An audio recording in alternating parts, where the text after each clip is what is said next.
We can. I don't think he spoke yet. So. Okay, sounds great. Well, thank you for your speech today. My name is Marvin, and I have a question concerning your first question to the audience, which was, why would the government be interested in same-sex marriage? And one of the things you keep mentioning is that this notion that, well, in the beginning that you mentioned was like the most marriage by colloquial stance right now is that it's the most important personal relationship, right? And the priority is on the activities of adults and not on children. However, this and it doesn't like differentiate between companionship. However, I think that marriage very much does differentiate from companionship in that even though you deny that it had to do with like a dowry or other things like that, there's this very much like contractual obligation to another person in this permanence of marriage. And one of the many reasons that people do get married because they say to each other that they're going to be together for life, right?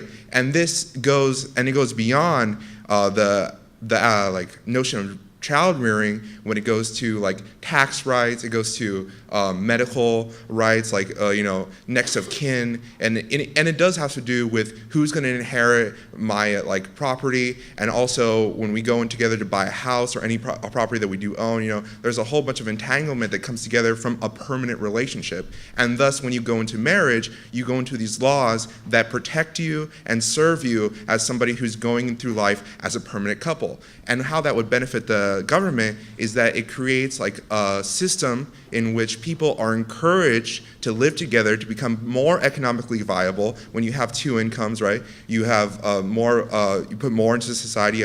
You have more ability to like put into your job and all kinds of things. And also, So what's the so the question is. So you actually asked us the question to give you some information. But the question that I asked you is, explain to me that basic argument you just gave. Why does it have to be only between two people in a sexually exclusive relationship and only in a permanent relationship? Because you could get the economies of scales for the 5-year commitment. Right. So I mean, I could have a contract from the government in which we pledge to be with each other, just the two of us and exclusively, but for 5 years, and we can get many of the same economic benefits that you talked about, and we could co-inherit property, and we could visit each other in the hospital. So the question that I asked was, explain to me why it would be a union of two and only two in an exclusive union and a permanent communion that the government cares about once you get rid of the male-female aspect. Okay. And so I haven't heard that yet.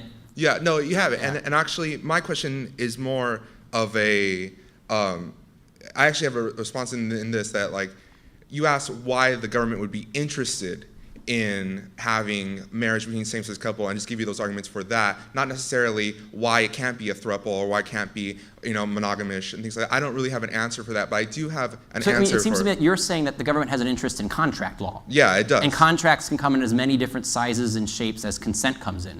Mm-hmm. So it sounds to me like you're actually arguing for the abolishment of marriage. And I think that's the logical conclusion of getting rid of the male-female aspect. That if you don't think marriage is about uniting male and female, husband and wife, mother and father, then you don't really think marriage exists. You think it's just contract law.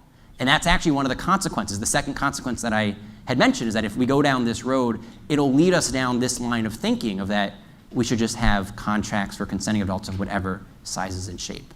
Okay. No, that's an answer. Okay. No, I mean, this is good. I mean, like, yeah. Okay.